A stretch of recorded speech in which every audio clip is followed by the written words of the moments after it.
ഇപ്പൊ എൻ്റെ കയ്യിലുള്ളത് എന്താണെന്ന് നിങ്ങൾ നോക്കണേ. നല്ല ഒരു മാങ്ങയാണ് ഇതില്.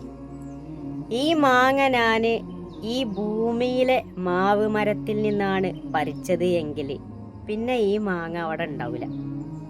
പിന്നെ ഉണ്ടാവണമെങ്കിൽ ഹേമന്തങ്ങൾ വന്ന്, വസന്തകാലങ്ങൾ വന്ന്, മാവുകൾ പൂക്കുന്ന കാലങ്ങൾ വന്നാലേ പിന്നെ ആ കൊമ്പുമ്മേ പുതിയ പൂവിട്ട് കണ്ണിമാങ്ങ ഉണ്ടായി പിന്നെ ഒരു മാങ്ങയായി വരുള്ളൂ അല്ലേ.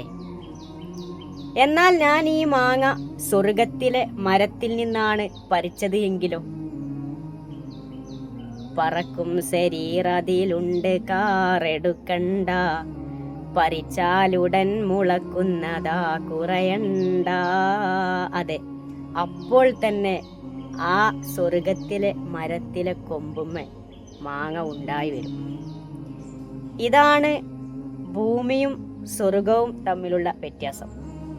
എന്നാൽ ഈ സ്വർഗം അല്ല ആസിയ ബിൻത് മസായിബ് ചോദിച്ചത് റളിയല്ലാഹു അൻഹ.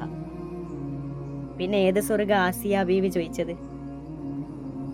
റബ്ബി ബിനിലി ഇൻദക ബൈതം ഫിൽ ജന്ന, പടച്ചോനെ എനിക്ക് സ്വർഗത്തിൽ നിന്റെ അടുക്കൽ ഒരു വീട് വേണം റബ്ബേ എന്ന്. സ്വർഗല്ല വിഷയം, അള്ളാഹുവാണ് പ്രധാനം. അള്ളാഹുവിൽ തൃപ്തിപ്പെട്ട ഒരു അടിമ അള്ളാഹിന്റെ അടുക്കലേക്ക് വരുന്ന ഒരു സംഭവം പറയുന്നുണ്ട്.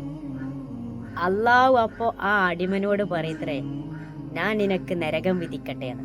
അപ്പൊ ആ അടിമ പറയത്രേ, നീ വിധിച്ചോ റബ്ബേ, നീ എന്ത് വിധിച്ചാലും കുഴപ്പമില്ല, എനിക്ക് നിന്റെ തൃപ്തിയാണ് വലുത്. അപ്പൊ അള്ളാഹു എന്നാ ഞാൻ നിനക്ക് നരകം വിധിച്ചിരിക്കുന്നു എന്ന് പറയും. അപ്പൊ ഈ അടിമന്തിയും അത് കേൾക്കുമ്പത്തിന് നരകത്തിലേക്ക് ഓടും. ഈ അടിമ നരകത്തിലേക്ക് എടുത്തു ചാടുമ്പോഴത്തിന് നരകത്തിന്റെ തീകൾ കെട്ടുപോകും. അങ്ങനെയാ അള്ളാഹുവിൽ തൃപ്തിപ്പെട്ട ഒരു അടിമയെ കരിക്കാൻ നരകത്തിന് കഴിയൂല. അപ്പൊ ചില ആളുകൾക്ക് സ്വർഗോ നരകോ ഒന്നും അല്ലക്കാരം വിഷയം. ആരാണ് വിഷയം? അള്ളാഹു.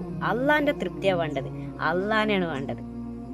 അതുകൊണ്ടാണ് ആസിയ ബീവി ഇവിടെ അള്ളാന്റെ അടുക്കൽ വീട് വേണമെന്ന് പറഞ്ഞത്.